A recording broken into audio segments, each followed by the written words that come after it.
네, 우리 앞에 말씀 있는데요. 우리 함께 읽겠습니다. 시작. 여덟째 날에 모세가 아론과 그의 아들들과 이스라엘 장로들을 불러다가 아론에게 이르되 속죄제를 위하여 흠없는 송아지를 가져오고 번제를 위하여 흠없는 순양을 여호와 앞에 가져다 드리고. 아멘. 네, 레위기를 함께 살펴보고 있는데요. 오늘은 8장과 9장을 함께 봅니다. 그래서 8장과 9장을 읽으면 참 좋지만 지루하기 때문에 우리 좀 차분히 좀 보기 위해서 말씀은 좀 짧게 읽었고요. 오늘 전체적으로 다 훑을 거니까요. 천천히 잘 따라와 주시면 감사하겠습니다. 먼저는 우리가 지난주에 5가지의 제사, 5대 제사라고 부르는 것을 배웠습니다. 5대 제사 뭐였죠? 번제, 그 다음 곡물을 드리는 소제, 그 다음에 화목제, 속죄제, 속건제. 그래서 처음 앞에 공부할 때는 종류별로 배워서 이렇게 배웠고, 실제로 집행을 할 때는 매일 드리는 번제와 소제를 먼저 언급하고, 그 다음에 속죄제와 속건제, 수동적으로 드리는 제사에 대해서 언급했습니다. 그리고 마지막으로는 능동적으로 하나님을 사랑하는 마음으로 드리는 제사인 화목제사에 대해서 언급하는 것으로 해서 5대 제사에 대해서 살펴봤습니다. 지난주에 조금 미흡했던 부분들 한 가지만 좀 말씀드리겠는데요. 먼저는 좀 재물에 대한 이야기입니다. 일요시사라는 신문 기사, 2015년도 기사인데요. 무당이 받는, 샤머니즘 그 무당이 받는 돈에 대한 기사가 나와 있더라고요. 봤더니 기본 복채가 5만 원이랍니다. 일단 상담을 하러 가면은 5만 원을 내야 된다고 하고, 용한 무당이거나 신이 내린 지 2년 이내 되는 갓신 내린 무당, 그 일산 제가 처음 대림교회 왔을 때 제일 웃긴 광고가 여기저기에 그 갓신 내린 무당 되게 많이 달려 있더라고요. 근데 그것처럼 이렇게 2년밖에 안 된 무당들은 복채가 10만 원이라고 합니다. 그리고 기도를 해주게 되면은 비용이 30에서 50만 원이고, 부적을 판매하게 되면 30에서 80만 원. 근데 부적도 복사본을 판다고 그러네요. 그래서 복사본이 아니라 직접 용한 무당이 쓴 부적에 한해서 30에서 80만 원을 받고, 굿은 350만 원에서 1000만 원 정도를 받는다고 합니다. 그러니까 이 가격이 어떻게 측정된지 아시겠죠? 그러니까 그냥 만나서 단순 상담은 5만 원, 근데 조금 더 길게 기도해드리면 30만 원, 그리고 부적을 써드리면서 이 영적인 에너지를 좀 더 쓰면 80만 원, 그리고 굿을 해드리면은 300에서 1000만 원 되는 겁니다. 그러니까 받는 만큼 액수가 뛰는 개념입니다.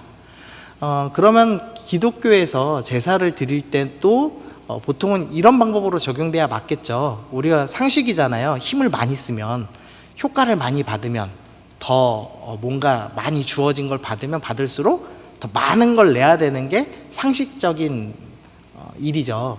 그래서 제사도 당연히 그래야 될 것 같은데, 제사는 전혀 그렇지 않습니다.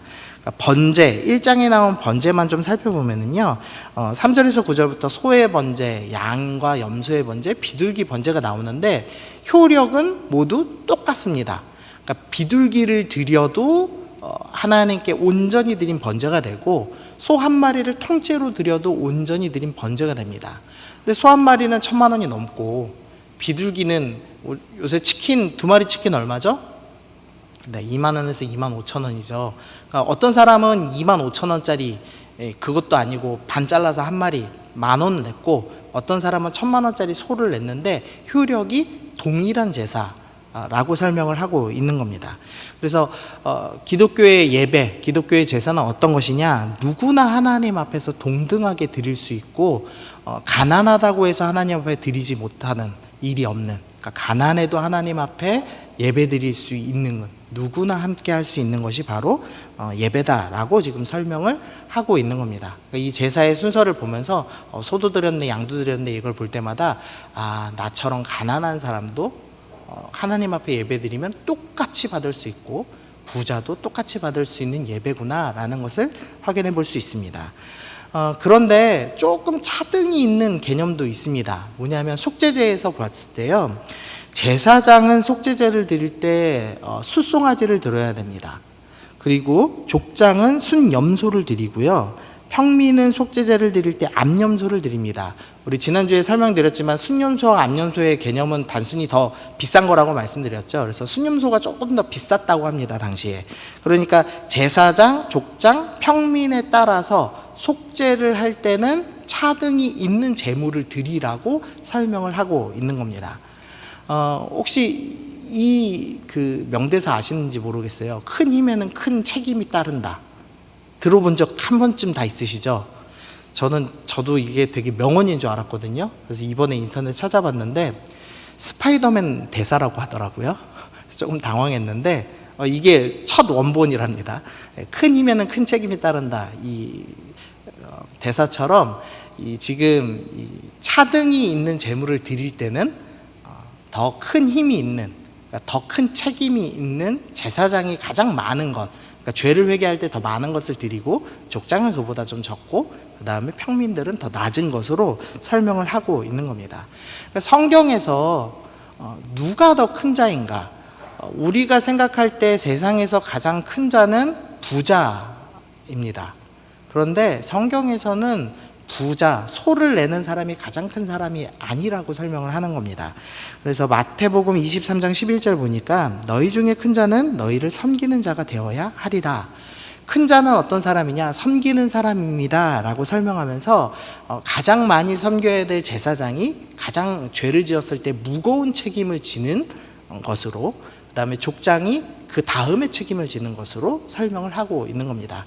그러니까 만약에 지금 구약의 제사제도가 계속되고 있다면, 제가 죄를 지면은 죄를 지을 때마다 1,000만 원짜리 소 한 마리를 사서 바쳐야 되고, 우리 순장님들은 염소 30만 원짜리 바쳐야 되고, 우리 순원들은 한 20만 원짜리 이제 암염소를 바쳐야 되고, 이런 식으로 섬김이 큰 사람일수록 더 많은 것을 내는 것으로 설명을 하고 있습니다.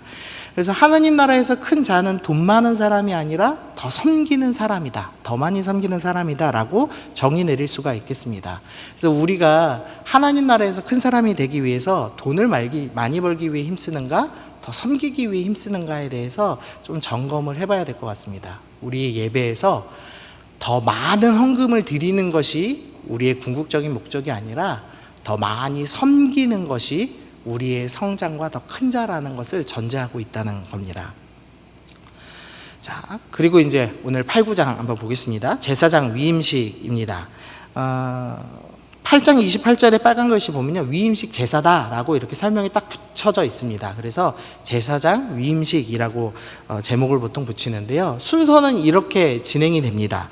먼저는 8장 1절에서 회중들, 백성들을 쫙 모읍니다. 그리고 나서 제사장들을 씻기고 물로 정결케 하고 제사장의 의복을 입힙니다. 우리 레위기 1장 1절에서 회막에 있을 때에 아론에게 모세가 설명해 주는 것으로 시작하죠. 그래서 성막이 아직 건축되기 전이었다라고 설명을 드렸는데요, 지금 8장에 와서는 제사장 옷이 다 준비되어 있고 제단이 다 준비되어 있는 걸로 볼 때 이제 시간이 좀 흘러서 성막이 완전히 완성된 이후에 일어나는 일인 걸 확인할 수 있습니다. 그래서 제사장 의복을 입고, 그 다음에 이제 모세가 주도해서 드리는, 모세가 제사장 역할을 하고, 그 다음에 아론과 아론의 아들들이 예배자 역할을 하는 제사를 먼저 드립니다. 그래서 속죄제와 번제와 화목제, 그러니까 먼저 죄를 해결하는 속죄를 먼저 드려야지만 하나님 앞에 나갈 수 있기 때문에 속죄제를 먼저 드렸습니다. 그리고 나서 이제 하나님께 온전히 드리는 번제를 드리고, 그 다음에 화목제를 드렸습니다. 그리고 7일간 성막 안에 머물라는 좀 이해되지 않는 명령을 받았습니다. 그래서 아론과 아론의 아들들이 그 성막 안에 머물렀습니다. 그리고 나서 9장에 가면은 아론이 집전하는, 그러니까 아론이 제사장 역할로 드리는 첫 예배를, 제사를 드리는 것을 볼 수가 있습니다. 순서 이해되시죠? 먼저는 모세가 집전하는 지금 예배, 그리고 아론과 아들들이 예배자로 먼저 참석을 시작했고요. 9장에서부터는 아론이 대제사장으로서 이제 예배를 집전하는, 제사를 집전하는 것으로 두 가지 8, 9장이 지금 이루어져 있는 것을 볼 수가 있습니다. 좀 순서대로 보시면은요, 먼저는 이제 온 회중을 회막문에 모았습니다. 그리고 나서 의복을 입힙니다. 뭐 의복 입히는 것은 거룩한 옷을 입힌다, 이 정도만 이해하셔도 충분한데요. 다만 한 가지 좀 넘고 가야 될 것은 우림과 둠밈이라는 생소한 단어가 좀 등장합니다. 레위기 8장 8절 보시면 흉패를 붙이고, 요 가슴에다가 붙이는 걸 의미합니다. 흉패를 붙이고 흉패에 우림과 둠밈을 넣어라 라고 되어 있습니다. 출애굽기 28장 보니까 이 우림과 둠밈을 판결 흉패라고 이름을 붙였습니다. 상상하는 그림인데요. 이게 이제 똑같은 모양의 돌 두 개가 있는 겁니다. 그래서 하나님께서 어떤 일에 대해서 어떤 사람이 이거 해야 됩니까 말아야 됩니까? 제가 주님의 뜻을 도저히 모르겠습니다. 이러고 찾아온 경우가 있다면 제사장이 이 흉패 안에 이 모양이 구별되지 않는 두 개의 돌을 놓고 하나를 꺼내면 그것이 하나님 뜻이다라는 판결을 할 때 사용되는 것, 그것이 우림과 둠밈입니다.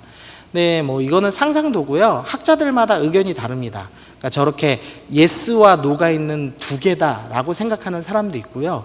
주사위라고 생각하는 사람들도 있습니다. 그래서 예스, 노, 중립으로 설명하는 것도 있다라고 생각하는 사람도 있습니다. 왜냐하면 나중에 사울 왕이 제사장 앞에 가서 이 우림과 둠밈을 사용하여서 어떤 일들을 결정하고 싶은데 어떤 판정도 나오지 않았다는 설명이 있거든요. 그래서 이게 돌이 둘 중에 하나면은 판결이 나올 수밖에 없으니까 분명히 중립이 있지 않았겠냐, 이래서 주사위 모양 비슷한 게 아니겠냐라고 추측하는 사람들도 있습니다.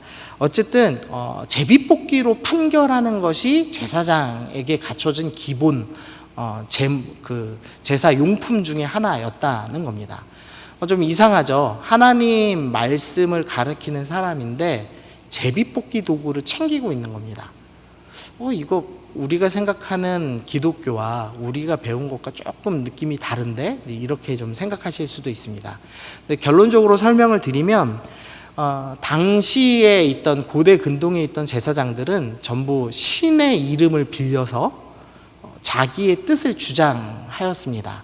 뭐 사극 같은 거 보면 많이 나오죠. 제가 예전에 선덕여왕 볼 때 선덕여왕에서 계기일식이라고 하나요? 왜 해가 가려지는, 달에 의해서 해가 가려지는 그 날짜를 계산해 놓고 마치 그 사제가 이걸 맞춰서 해가 가려지는 것처럼 묘사하면서 어떤 일을 정치적으로 진행하는 그런 스토리가 있었는데요. 당시에 이제 사제들은 전부 그런 자연현상들을 이용하고 또 신의 말이라는 것을 이용하여서 정치적인 일을 행해왔죠. 그런데 이 유대에 있는, 이스라엘에 있는 제사장들은 우림과 둠밈이 있었기 때문에 자기의 주장을 하나님의 뜻이라고 전달할 수가 없었습니다. 왜냐하면 결과적으로 판결을 내릴 때는 이 둘 중에 하나를 꺼내야 되는 판결을 내려야 되기 때문에 제사장은 판결을 내릴 수 없는 위치가 된 겁니다. 그러니까 하나님께서 이 우림과 둠밈을 허락하신 이유가 있다면 제사장들이 함부로 할 수 없도록, 하나님의 말씀이 온전히 기준이 될 수 있도록 막으시는 장치였다는 것을 확인할 수 있습니다.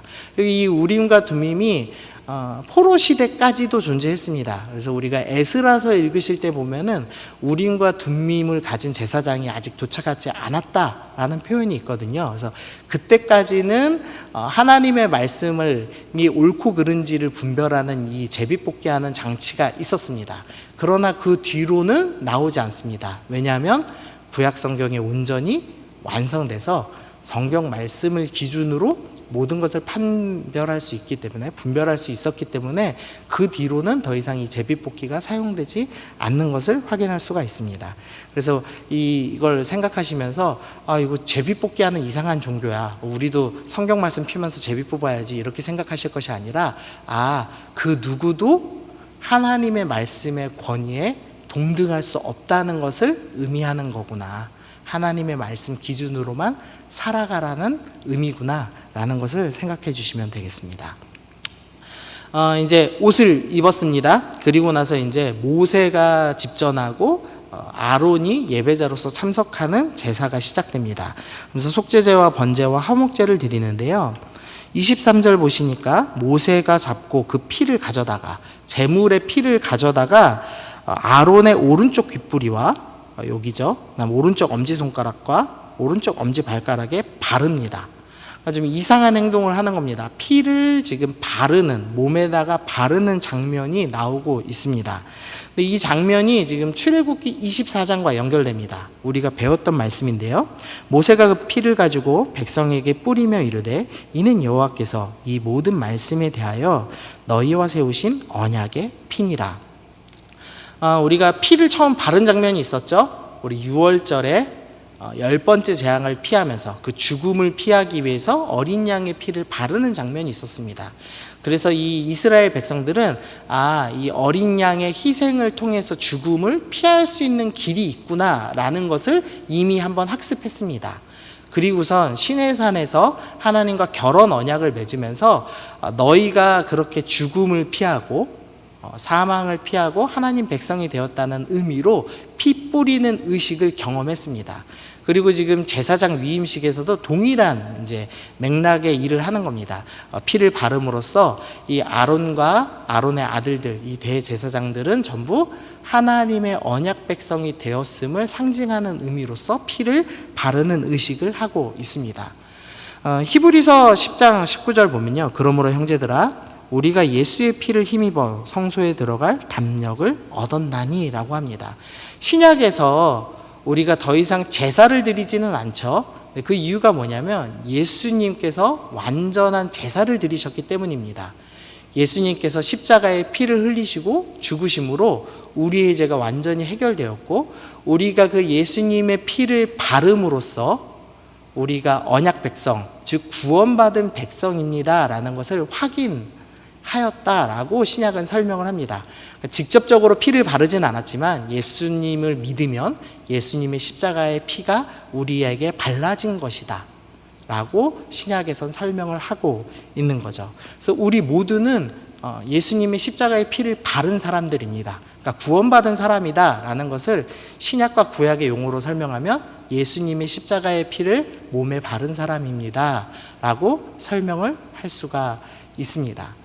그래서 우리 모두는 예수님 안에서라는 표현을 신약에서 자주 쓰는데요. 그 표현이 바로 예수님의 핏부림을 받고 예수님의 그 사랑 안에서 사는 사람들, 그 사람들을 신약 백성이라고 설명하는 거죠. 지금 아론의 피 바름을 당한 것이 바로 이런 의미가 있다는 겁니다. 이 사람이 구원받은 사람입니다 라는 것을 지금 확인한 겁니다. 그리고 이제 제사 다 끝났습니다. 그리고 8장 보시면 너희가 칠 주야, 그러니까 주야는 아침 저녁이죠. 7 아침 저녁, 즉 7일을 회막문에 머물면서 여호와께서 지키라고 하신 것을 지키라. 그리하면 사망을 면하리라. 내가 이같이 명령을 받았느니라. 그리고 이해할 수 없는 명령을 내리셨는데요. 7일간 회막 안에 머물러라 라는 명령을 받았습니다. 그래서 아론과 아들들이 7일간 지금 머물렀습니다. 그리고 나서 9장으로 넘어갑니다. 우리 이 말씀을 좀 다시 좀 읽어보겠습니다. 시작. 아론에게 이르되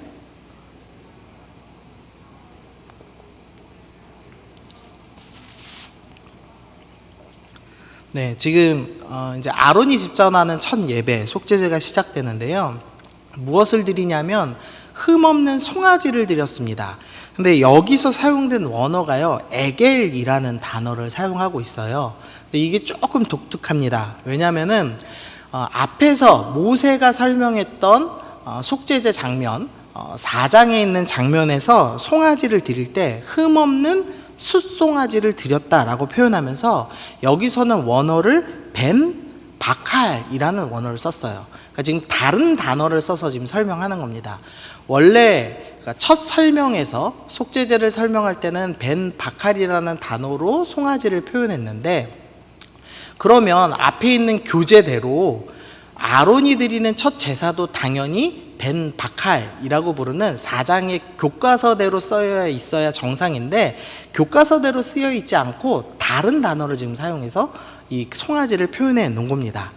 이제 그래서 학자들이 딱 봐도 이거는 뭔가 적으신 이유가 있겠구나, 다른 단어를 쓴 이유가 있겠구나 하고서는 찾아봤죠. 그랬더니 어디에 나오냐면 출애굽기 32장에 나옵니다. 아론이 그들의 손에서 금고리를 받아 부어서 조각칼로 새겨 송아지 형상을 만드니, 여기서 송아지를 의미한 단어로 에겔이라는 단어를 썼는데, 이게 바로 아론이 9장에서 첫 제사를 드리면서 사용했던 제물에 쓰인 단어 에겔, 송아지랑 똑같은 단어를 쓰고 있는 겁니다.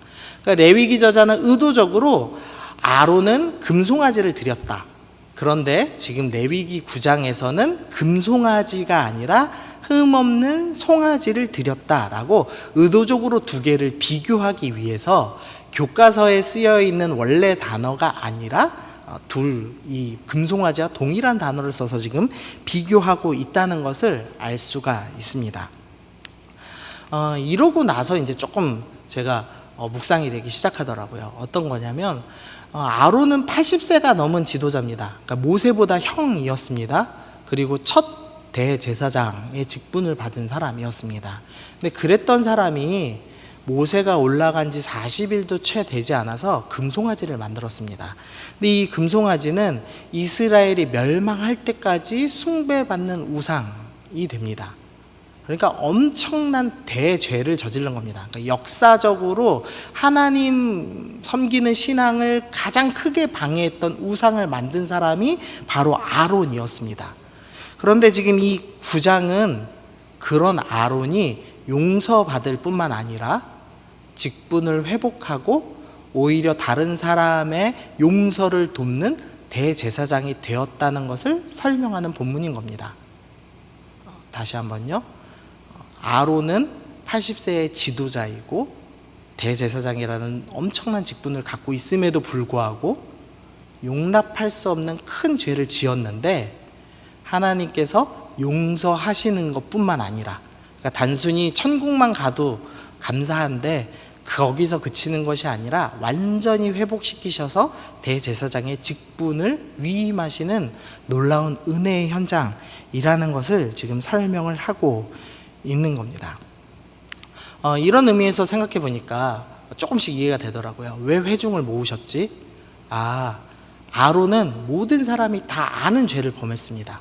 큰 죄를 범했죠. 근데 회중들 앞에서 보여주는 겁니다. 이런 아론이 지금 완전히 용서받고 있다. 제사는 얼마나 힘이 있느냐, 예배는 얼마나 힘이 있느냐, 이런 죄인도 용서받을 수 있다라는 것을 보여주기 시작하는 겁니다. 그래서 피를 바르죠. 이런 사람도 언약 백성이 될 수 있다. 즉 구원받을 수 있다라는 것을 보여주는 겁니다.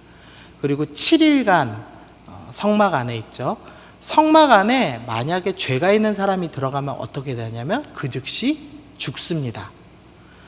우리가 10장에 나오는데 아론의 아들들 중에 2명이 하나님께서 말씀하신 방법이 아닌 다른 방법으로 불을 만들어서 하나님께 제물을 드려요. 그래서 즉시 죽는 것을 볼 수가 있거든요. 그러니까 하나님 앞에서 조금의 잘못된 거, 하나님의 뜻을 조금이라도 어기고 일부러 어기는 그런 모습들이 있으면 바로 심판받습니다. 조금의 죄라도 있으면 심판받는다라는 것을 보여주십니다. 그런데 큰 죄인인 아론은 7일간 성막에 머물러 있음에도 불구하고 죽지 않았습니다. 그러니까 즉 아론은 완전히 회개하였고 하나님께서도 그 회개를 완전히 받으셨다라는 것을 보여주는 현장인 거죠. 그래서 용납할 수 없는 죄를 지은 아론을 위해서 하나님께서 지금 사람들 앞에서 위임식을 보여주고 계시는 겁니다. 그래서 모세가 집전하는 속죄제와 번제와 화목제로 죄를 씻었고요. 그 다음에 피바름을 통해서 언약 백성임을 확인하였고, 그 다음에 7일간 성막에 머물름으로써 이 사람은 완전히 죄가 씻겨졌습니다 라는 것을 모든 사람들 앞에서 공표하는 겁니다. 그리고 나서 8일째에 아론이 집전하는 제사를 드리는 거예요. 근데 이 8일째에 무언가 한다는 것은 태어난 지 8일째에 할례를 행하거든요. 그래서 8일째에 이 예식을 다시 행했다는 것, 무언가를 잘라내고 소를 잘라내고 다시 제사를 드린 것처럼 8일째, 태어난 지 8일째 드리는 할례도 표피를 잘라내고 하나님 앞에 드리죠. 그러니까 이 8일째 의도적으로 예배를 드린 것은 아마도 할례를 상징할 가능성이 높습니다. 무슨 소리냐면 다시 태어나서 드리는 예배라는 의미를 갖고 있는 겁니다. 아론이라는 사람은 죄에 대해서는 죽었다. 온전히 7일간 거룩함을 확인하고 8일째 다시 태어나는데, 다시 태어나는 정도는 어느 정도냐면 간신히 구원받는 정도가 아니라 완전히 회복함으로 새 사람이 된 것을 의미하는 겁니다. 그래서 8일째에 제사를 드립니다. 그러면서 일부러 의도적으로 단어를 송아지를 쓰는 겁니다.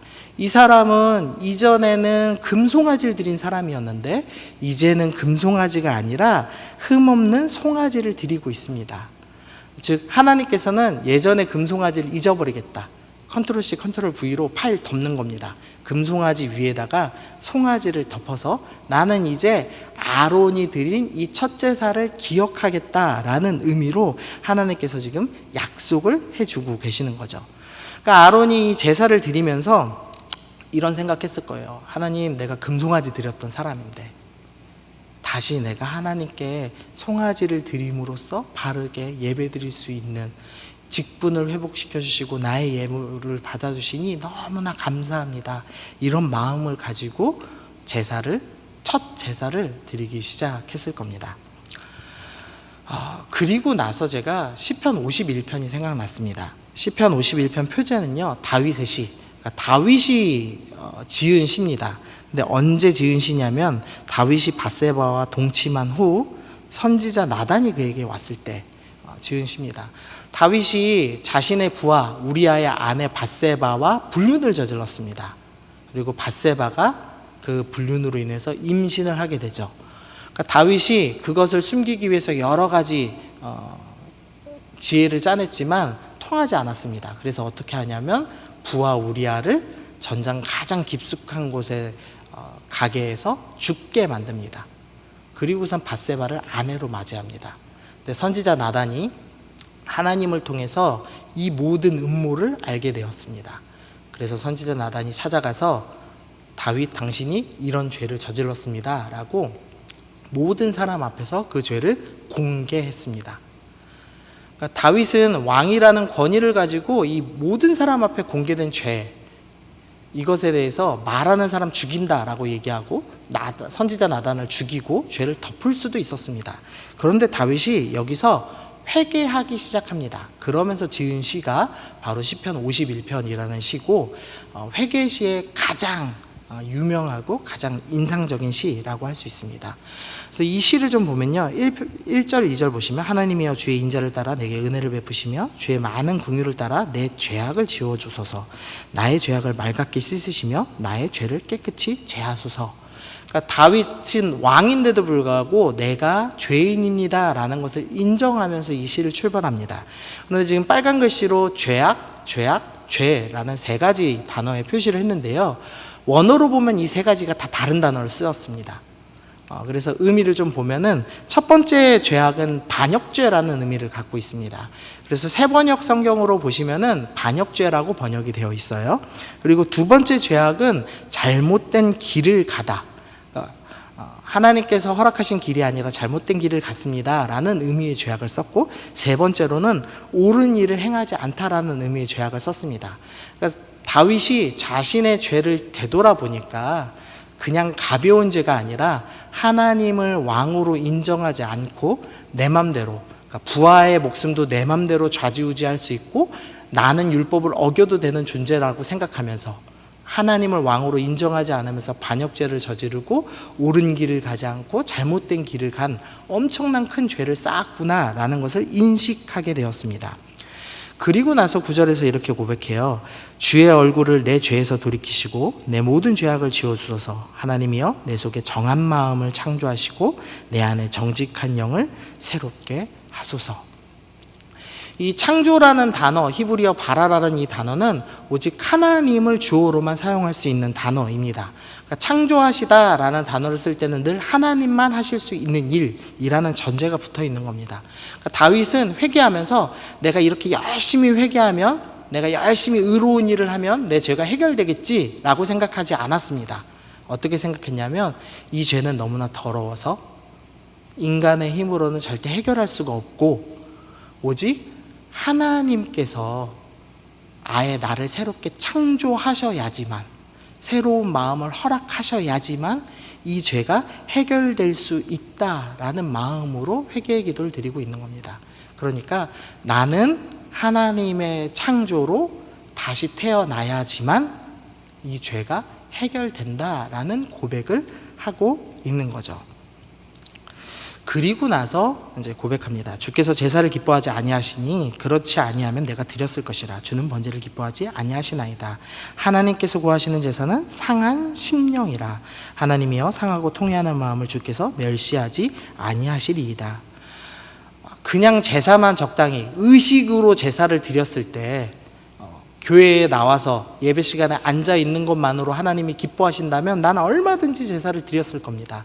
그런데 하나님께서 원하시는 예배는, 제사는 의식을 드리는 것이 아니라 상한 마음, 나의 썩어진 이 죄를 하나님 앞에 내려놓고 회개하고 나아가는 것이 진짜 예배인 것을 깨달았습니다. 그래서 다윗은 지금 송아지를 드리는 거죠. 어떤 송아지를 드리냐면 자신의 썩은 심령, 상한 심령인 금송아지를 하나님 앞에 내려놓기로 결정합니다. 자신이 교만하게 사람의 목숨을 좌지우지하고 자신의 욕망을 채우는데 하나님이 주신 직분을 사용했던 그 엄청난 죄를 하나님 앞에 모두 인정하고, 나는 하나님이 새롭게 하시지 않으면 이 죄 해결할 수 없습니다 라고 인정하며 하나님 앞에 그 금송아지를 내려놓기로 결정하였습니다. 아론이 자신이 만들었던 금송아지를 마음에 내려놓고 송아지를 온전히 드렸던 것처럼 다윗도 지금 자신의 죄악, 상한 마음, 썩은 심령을 내려놓고 하나님 앞에 나아가는 모습을 볼 수가 있습니다. 그리고 나서 다윗이 이제 이렇게 고백하죠. 그때 주께서 의로운 제사와 번제와 온전한 번제를 기뻐하시리니 그때 그들이 수소를 주의 제단에 드리리이다. 온전히 상한 이 금송아지를 다 내려놓고 나서야 내가 바르게 하나님 앞에 제사를 드리겠습니다 라고 고백하면서 시편 51편이 마무리가 됩니다. 이 아론과 지금 다윗 둘을 지금 좀 비교를 해볼게요. 아론은 모두가 다 아는 죄를 지었어요. 그런데 속죄제를 통해서 회개와 간구를 했습니다. 그리고 7일간 성막에서 머물므로써 영적으로 다시 태어나는 8일째의 제사를 통해서 이 사람은 죽었습니다. 그리고 다시 태어나서 새롭게 할례받고 언약 백성이 되었습니다 라는 것을 보여주는 듯한 제사를 드렸습니다. 그러면서 송아지라는 원어를 사용하여서 금송아지는 이제 예전에 드리던 금송아지는 내려놓았고 이제 하나님께 온전히 드리는 송아지를 드립니다 라는 것을 위임식을 통해서 보여주는 겁니다. 다윗의 시편 51편도 지금 보시면 모두가 아는 죄를 지었습니다.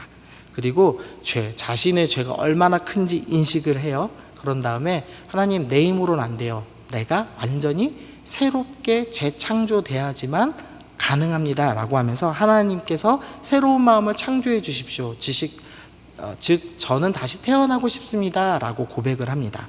그리고 상한 심령을 하나님 앞에 내려놓고 그 다음에 온전한 의로운 제사를 드리겠노라고 결정하는 것으로 마무리를 짓고 있습니다. 두 맥락이 지금 같죠. 모두가 아는 죄를 지었습니다. 그런데 하나님 앞에 진심으로 회개하기 시작할 때 하나님께서 그 제사를 받아주실 뿐만 아니라 온전히 회복시키시는 것으로 연결된다는 것을 볼 수가 있습니다. 그래서 회개의 제사 이후에 어떤 일이 일어났냐? 레위기 9장에서는 모세와 아론이 회막에 들어갔다가 나와서 백성에게 축복하며 여호와의 영광이 온 백성에게 나타났습니다. 큰 죄인인 아론이 9장에 자신의 첫 제사를 다 드리고 나서 백성들을 축복했습니다. 그러자 하나님의 영광이 나타났습니다. 제사장의 직분은 백성을 축복하는 것이고 하나님의 영광을 드러내는 것인데 직분대로 바르게 회복되는 모습을 보여주고 있습니다. 그리고 다윗 왕도 시편 51편 18절 보시면 주님의 은혜로 시온을 잘 돌아봐 주시고 예루살렘 성벽을 견고히 세워주십시오. 다윗의 직업은 왕이죠. 그러니까 예루살렘을 다스리는 직업입니다. 다윗이 깨달은 겁니다. 그래서 하나님, 내가 성을 높게 쌓아서 요새를 만들고 다스리는 것이 아니라 하나님의 은혜가 성처럼 세워지는 것이 진짜군요 라고 생각하면서 왕의 직분, 하나님 나라에서의 왕의 직분, 하나님의 은혜를 쌓는 것에 대해서 마음을 받고 회복하는 모습을 보여주고 있습니다. 그러니까 둘 다 하나님의 의도대로 직분을 온전히 회복하였습니다. 모두가 아는 죄인에서 직분을 하나님의 뜻대로 온전히 회복하고 사명을 이루는 모습을 보여주는 겁니다. 그 다음에 이제 9장 24절 보시면은요, 불이 여호와 앞에 나와서 지금 제단에 있던 불이요, 지금 나와가지고 그 제단 위에 번제물과 기름을 살랐습니다. 그러니까 하늘에서 불이 떨어져서 그 제단에 있는 제물을 태우는 일은 성경에 한 3-4번밖에 등장하지 않는 일이었습니다. 그런데 그런 놀라운 일, 그러니까 하나님이 직접 예배를 받으셨다라고 명확히 사인 주시는 불을 내리시는 일이 지금 아론의 제사 이후에 일어납니다. 그러니까 예배에 성공했다라는 것을 보여주는 거죠. 그리고 시편에서도 온전한 번제를 기뻐하리니 라고 하면서 그때 그들이 수소를 주의 제단에 드리리이다. 온전히 회개한 다윗이 하나님 앞에 제사를 드리며 나아가는 모습을 확인하게 됩니다. 그러니까 하나님께서 제사를 받으셨다라는 것을 지금 설명하고 있는 겁니다.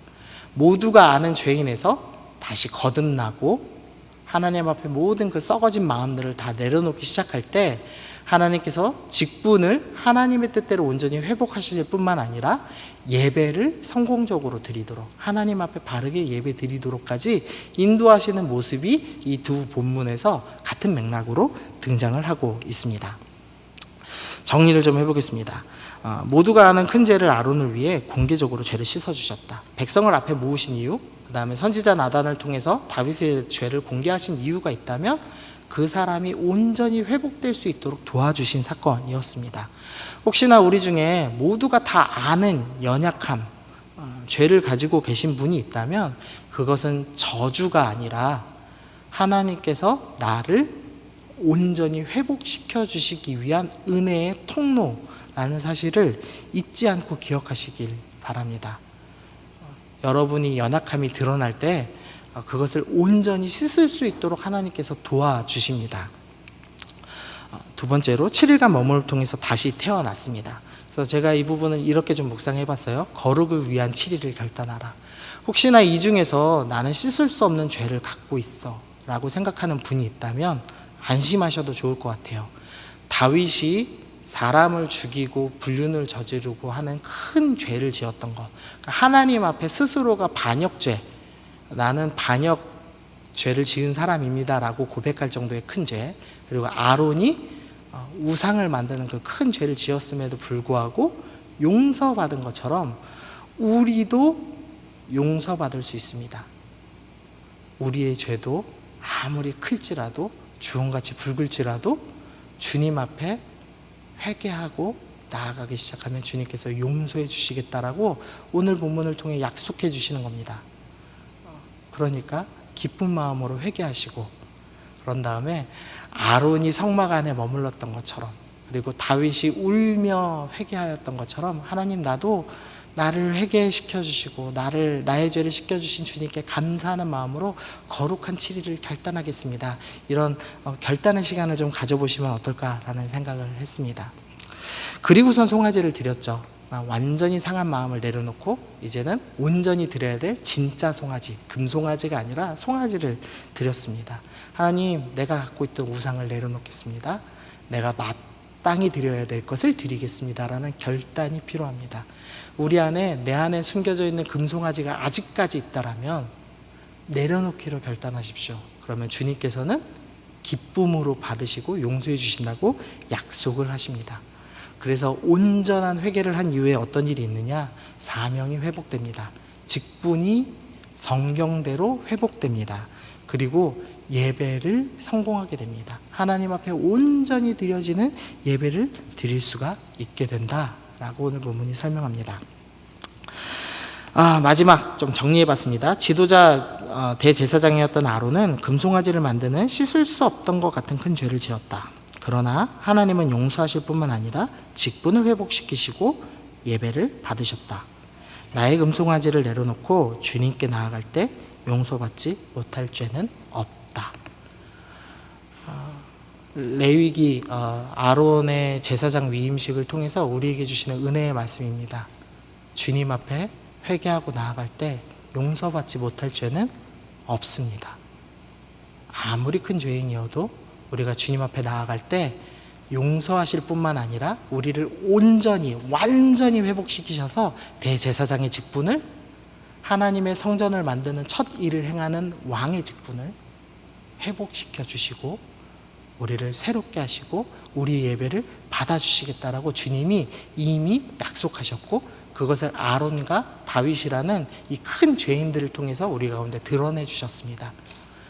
그러므로 이번 일주일을 여러분들이 성막 안에 거하면서 온전히 회개하는 시간으로 보내셨으면 좋겠어요. 여러분 안에 욕망이라는 금송아지를 품고 있다면 하나님, 이 썩은 마음, 상한 마음 내려놓겠습니다. 나의 죄를 씻으시고 어떤 죄든지 씻으시고 나를 새롭게 빚으시는 주님께서, 다시 태어나게 하시는 주님께서 나를 다시 새롭게 하여 주시옵소서. 우리 그런 기도와 결단을 가지고 이 한 주간을 살아가시는 여러분들 되시기를 바랍니다. 그런 마음으로 우리 함께 찬양하면 좋겠습니다. 우리 주발 앞에 무릎 꿇고 라는 찬양을 준비했습니다. 주님 앞에 무릎 꿇고 우리의 죄악을 내려놓고 주님만 바라보기로 결단하면서 우리 함께 찬양하겠습니다.